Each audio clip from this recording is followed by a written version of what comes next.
Pois bem, cá estamos novamente para destrinchar mais um assunto polêmico e, principalmente, contraditório. Por isso, use a lógica e raciocine mais uma vez junto comigo. Entenda. O sistema religioso, através dos séculos, tem disseminado a ideia que os mortos hão de ressuscitar lá no cemitério. Isto mesmo. O sistema religioso afirma que estes corpos irão ressuscitar para nunca mais tornar a morrer novamente.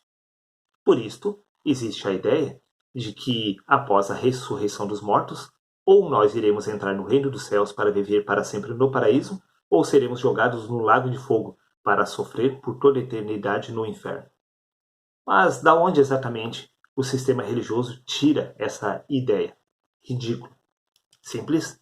Do livro de Hebreus, no capítulo 9, versículo 27, onde diz: "E como aos homens está ordenado morrer uma única vez, vindo depois disto o juízo." Ou seja, se está ordenado aos homens morrer uma única vez, após a ressurreição dos mortos, os homens não podem novamente morrer. Então, ou eles serão jogados no inferno, ou entrarão no reino dos céus. Mas o único problema é que as escrituras não se encerram, não se limitam somente a este versículo e a essa ideia da ressurreição da carne. Veja o que consta no livro de 1 Coríntios, no capítulo 15, versículo 42 e 53, aonde diz: "Assim também a ressurreição dos mortos semeia-se o corpo em corrupção e ressuscita o corpo em incorrupção. Porque convém que isto que é corruptível se revista de incorruptibilidade e isto que é mortal se revista de imortalidade." Ou seja, após a ressurreição dos mortos, os mortos ressuscitam incorruptíveis, santos, justos, possuindo imortalidade tal como Deus, porque eles são justos após a ressurreição. Desta forma, como poderia alguém ser lançado no inferno após a ressurreição dos mortos, se todos os mortos ressurgem incorruptíveis?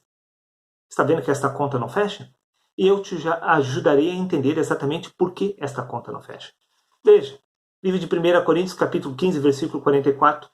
"Semeia-se corpo natural, ressuscita corpo espiritual. Se há corpo natural, há também corpo espiritual." Não fecha porque não estamos falando da ressurreição da carne, e sim da ressurreição do espírito, símbolo do nascimento do espírito. Morre o velho homem e ressuscita o homem espiritual. Aí nascer do espírito, porque o próprio Jesus disse: "Tendes nascido da carne e do sangue, tendes a necessidade de nascer do espírito." O que é nascido da carne é carne. O que é nascido do espírito é espírito. A ressurreição dos mortos se dá quando se nasce do espírito. Então você não é mais carne, e sim um espírito. Na ressurreição dos mortos, ressuscita o corpo espiritual. E o corpo espiritual é incorruptível, imortal. Nada tem a ver com corpos de homens ressuscitando num cemitério. Se você acha que eu estou enganado, então use a lógica junto comigo no Evangelho de João, no capítulo 5, versículo 25, onde Jesus afirma: "Mais uma vez, verdadeiramente vos afirmo, vem a hora e já chegou, em que os mortos ouvirão a voz do Filho de Deus, e as que o ouvirem viverão." Já havia chegado, naquele momento, a ressurreição dos mortos. E os mortos já estavam ressuscitando na geração de Jesus, na geração dos apóstolos.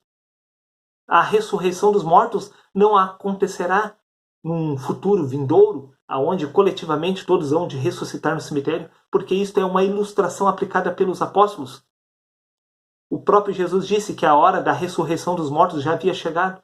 E será que isto é verdade? Sim. Veja, livro de Efésios, capítulo 2, versículo 1. "Ele vos deu vida, estando vós mortos nas vossas transgressões e pecados." Os apóstolos já haviam recebido vida porque eles estavam mortos, mas não mortos enterrados em um cemitério, e sim em seus pecados. Porque o próprio Jesus disse: "Aquele que não tem o Filho está morto." O homem que ainda não nasceu do Espírito está morto em seus delitos e pecados. Por isso Jesus afirma: "Deixa os mortos sepultar os seus próprios mortos."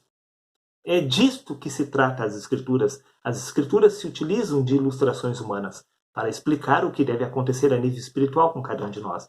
Conforme o livro de Colossenses, capítulo 3, versículo 1. "Portanto, visto que fostes ressuscitados com Cristo, buscai as coisas lá do alto."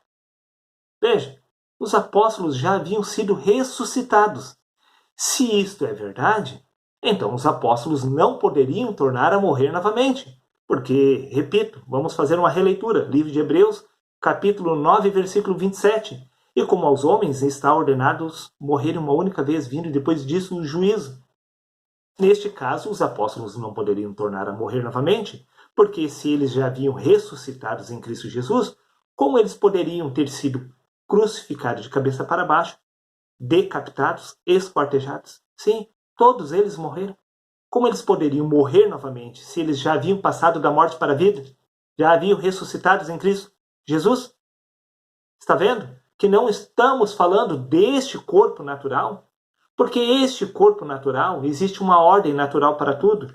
Veja, livro de 1 Coríntios, capítulo 15, versículo 50. E agora, digo isto, irmãos, que a carne e o sangue não podem entrar no reino de Deus. O que entra no reino dos céus não é carne nem sangue, e sim o homem espiritual. Porque se há corpo natural, há corpo espiritual. É o corpo espiritual que entrará no reino dos céus, e não o natural. Veja, Eclesiastes 12, 7. E o pó volte à terra tal como era, e o espírito volte a Deus que o deu. O que irá retornar para o reino dos céus é o corpo espiritual.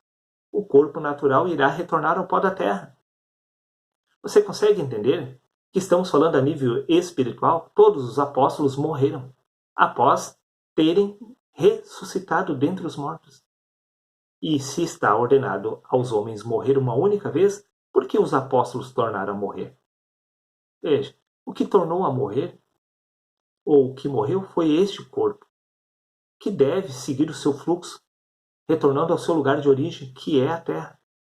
Agora, os corpos espirituais dos apóstolos, estes não tornaram a morrer.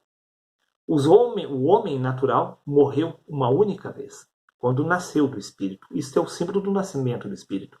Quando se nasce do Espírito, a essência pecaminosa deste ser natural é crucificada com Cristo Jesus, símbolo da morte. Neste caso, quando se nasce do Espírito, este homem morre, a essência pecaminosa, uma única vez. E se nasce do Espírito, você só nasce do Espírito uma vez. Você só ressurge dentre os mortos uma única vez. Você só irá possuir um corpo glorificado, só será santificado uma única vez. Vindo depois disso o juízo. O juízo é sobre este homem natural. Este homem natural será desfeito, retornando ao pó da terra. E o homem espiritual entrará no reino dos céus, junto com o Criador, para viver por toda a eternidade no paraíso. O juízo é sobre o natural. O natural já está condenado. Ele irá retornar ao pó da terra, de uma maneira ou de outra. Ou você nascendo do Espírito, ou não nascendo do Espírito, este homem natural já está condenado a retornar ao seu lugar de origem. Por isso você deve nascer do Espírito para alcançar a salvação. Porque somente o corpo espiritual entrará no reino dos céus. E para você possuir um corpo espiritual, há-se a necessidade de nascer de novo, disse Jesus, porque o que é nascido da carne é apenas carne. O que é nascido do Espírito é Espírito. Neste caso, acredito que é mais do que o suficiente para fazer você entender que, em hipótese alguma, algum corpo que foi enterrado no cemitério há de ressurgir dentre os mortos, porque os apóstolos ressurgiram dentre os mortos e eles não estavam enterrados em um cemitério, porque isto é símbolo do nascimento do Espírito no homem. Porque o homem que ainda não nasceu do Espírito se encontra morto em seus pecados. Após o nascimento do Espírito, acontece exatamente a descrição do livro de 1 Coríntios, capítulo 15, versículos 42 e 53, conforme eu descrevi. Assim também a ressurreição dos mortos. Semeia-se o corpo em corrupção, ressuscita em incorrupção. Porque convém que isto que é corruptível se revista de incorruptibilidade e isto que é mortal se revista de imortalidade. Através do nascimento do Espírito, se morre o velho homem e se ressuscita o Espírito em seu lugar. E este Espírito é incorruptível, ele é santo, jamais passará novamente pela morte, porque ele ressurgiu dentre este homem natural, para nunca mais tornar a ser carne novamente. Seria isto, um abraço a todos e até o próximo vídeo.